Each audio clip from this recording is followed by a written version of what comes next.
family, welcome back once again to the Mother's Chat Room. Like I told you, this is the Mother's Chat Room, the program for the mothers where we discuss real matters, as in deep matters about motherhood. Now today in particular, I'm very excited about what we are going to talk about. I mean, who doesn't want, we've been waiting for that time when you're getting to the hospital, that preparation of getting to the hospital. I'm so excited because I know there is a mother out there who is almost you. What do you need to know?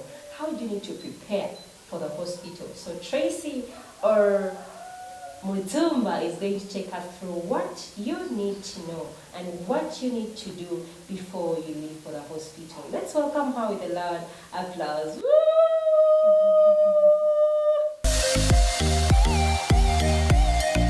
Thank you so much, Maureen, for that great introduction.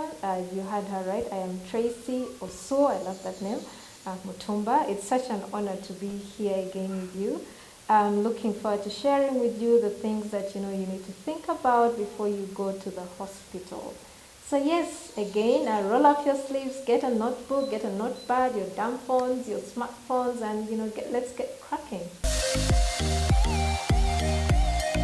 Wow, that is Tracy for us today.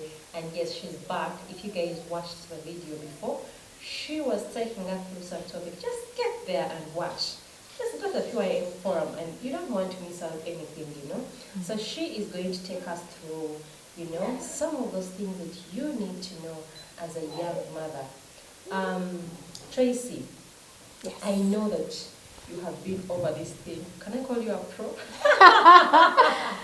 Maybe. 4 times, four yeah. times. 4 times. And the toughest of all, the C-sections. So I know that you have a bit of it. Like they say, experience is the best teacher. Yeah. And I know that you're able to teach some of these mothers about how to prepare for the hospital. So please, just take us through some of those things that a young mama should know before they get to the hospital. Yeah, sure. Thank you, Maureen. Again, it's just one of those things that you just have to do it. It's not going to do itself. What I usually like to do is I put together a checklist of things. A checklist? Yes, okay. A checklist, a list of things that I should be doing before I get to the hospital. Okay. So that you can check it off to say, yes, I have packed baby's bag, check. I've packed mommy's bag, check. So basically by the checklist you mean to say a list of things that you need to do. Exactly. You need to have purchased, you need to have cleared. Yes, you need to do some of those things. It just helps you, to remind yourself that this has got to be done. Now, once you finish all, your packing for the baby, you finish the packing for the mother, that's what we tend to do first. I know. Then you think about your home. Yes, think about your home. You might be away for some time. How are you going to live it? Do your shopping. If you're able to do for a month, do that. Brief the person you live at home. It could be your sister, your home manager, the maid who you live at home to assist you. Take them through where the essentials are. They need to know. They need to know. Maid, the children. Yes. In case you have any person that is staying at home. Any person staying at home needs to know. Now you may ask me, why shop for a month? You're going to come back after 3 days. When you come back, all your focus is going to be on the baby. Bonding, looking after yourself. So you're not going to think about going to the market to purchase onions and tomatoes. Absolutely not. That will be the last thing on your mind. So you need to get that out of the way. The other thing, of course, is you need to keep your doctor's number on speed dial. Anything can happen. If you see any funny signs, you're getting crumpy, anything unusual, anything, your feet are swelling, anything, call your doctor. Because you just never know, what it could be. Exactly. Just look after yourself. Make sure that part is covered. The other things are, if you live in a neighborhood, it's nice, to make friends with neighbors. Yes. You can't always be in war with the neighbors. You just can't. You don't speak to your neighbors. You just drive your car all through.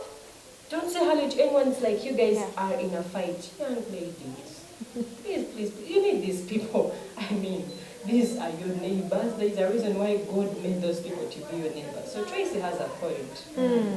So get their contact, inform them that, my dear, I'm going to be away to birth my bundle of joy. Could you check in on my children? They could be your helpers. They'll come and tell you, some things are, a little bit off. or even they might not inform you. They'll just look after things when you're not there. So it's important that you inform them, get their number. In case you're going to be in hospital for a day or two, you can call them to check on how things are. Yes. And obviously, you're not going to walk to the hospital with all your things. Arrange some transport. Yes. Arrange some transport. If you don't have a car, you can get a special hire, get their number. Sometimes special hires can disappoint. So get like two, just in case, one disappoints. Yes. Everything is happening so exactly. Yeah, and also make sure the car is fueled, just in case, if you have a car at home. If it's an emergency and you just have to go like this, there will be no time to say, okay, let's stop here. No, you have to move very quickly. It has to be fueled as soon as possible. And also you have to inform your darling partner. When things are getting due, don't keep these things to yourself. You think you're going to surprise him. You think it's a surprise, baby. Yourself. Exactly. You end up surprising yourself. Him because he was part of the process. That's true. I know. Yes.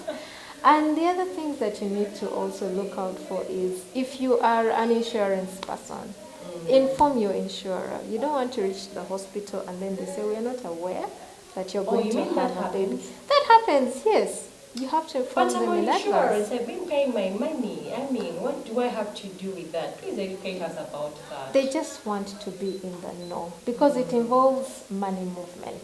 Where there is a transaction involved, they have to know. And when you get to the hospital, yes, you might get the approval, but it could take like 2-3 hours, just imagine.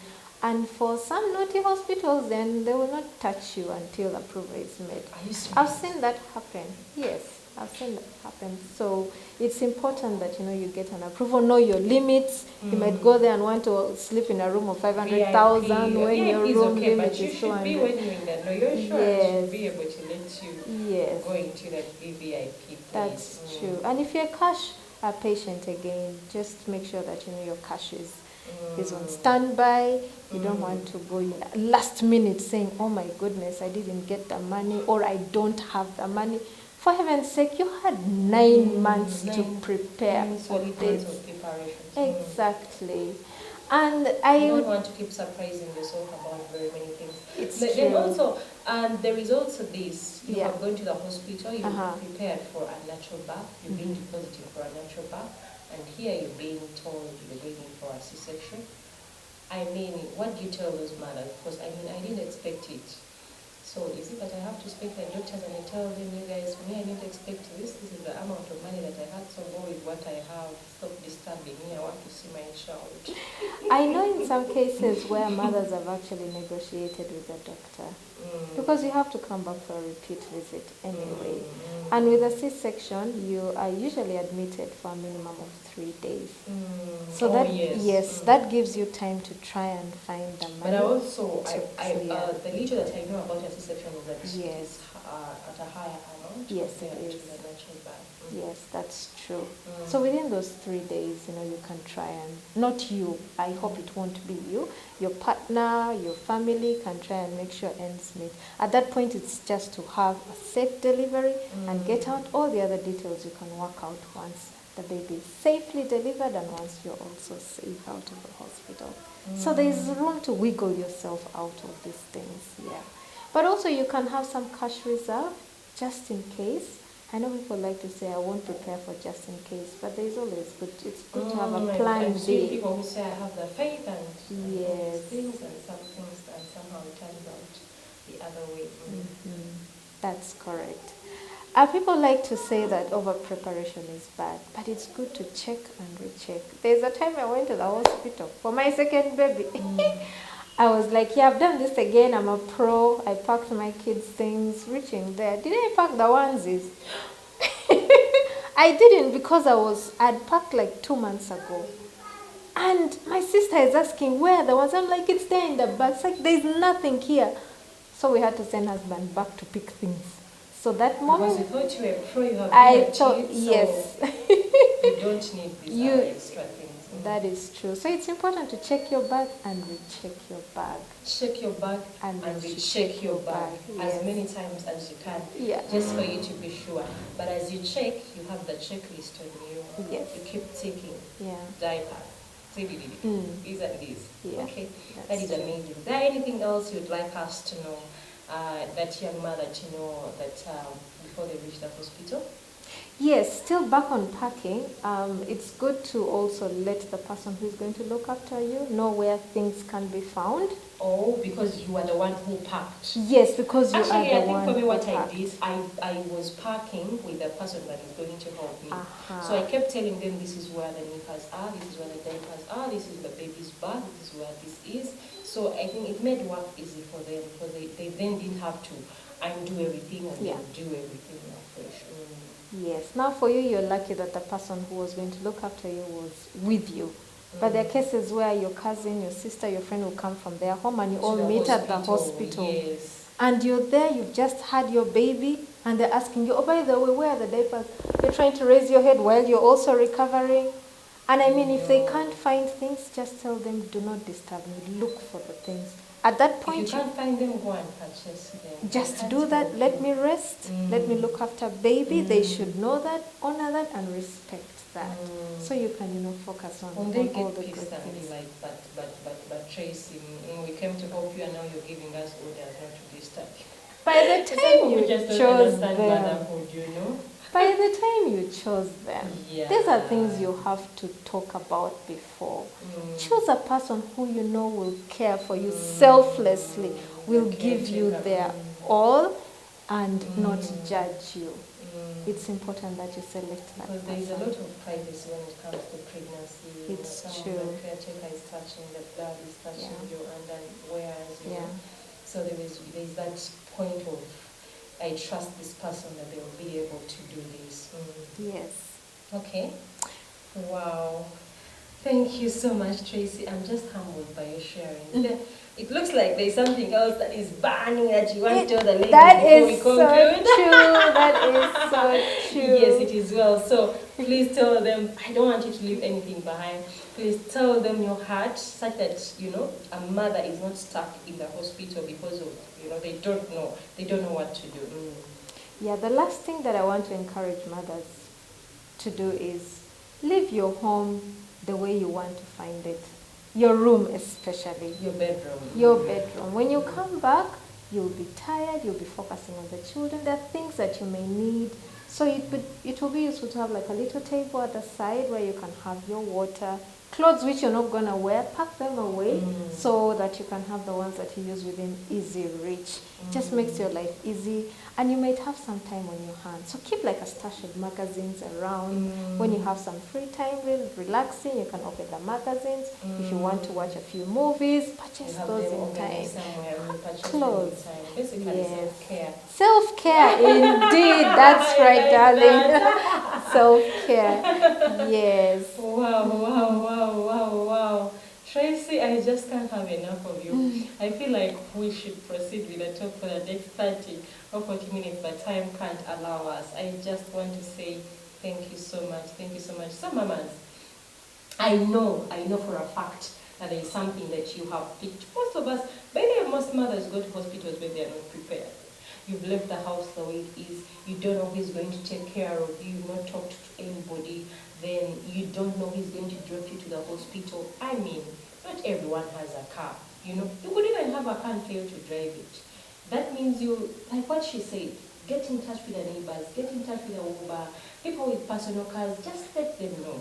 You don't want to engage a person who is in the US when you're due. You're supposed to go to the hospital and you're calling someone who's 1,000 miles away from you. I mean, that is very unfair to you, but most importantly, your child. You're not being fair to your child. So I want to say, please take note. I hope you've been noting down. I hope you've been, enjoying the series. And I know that your lives will not remain the same again. Thank you so much for watching the Mother's Chat Room. We are still here. We are still here, guys, to share as much as God has placed on our hearts. Thank you, and God bless you. Subscribe, like, share the link. We love you. Bye. Bye.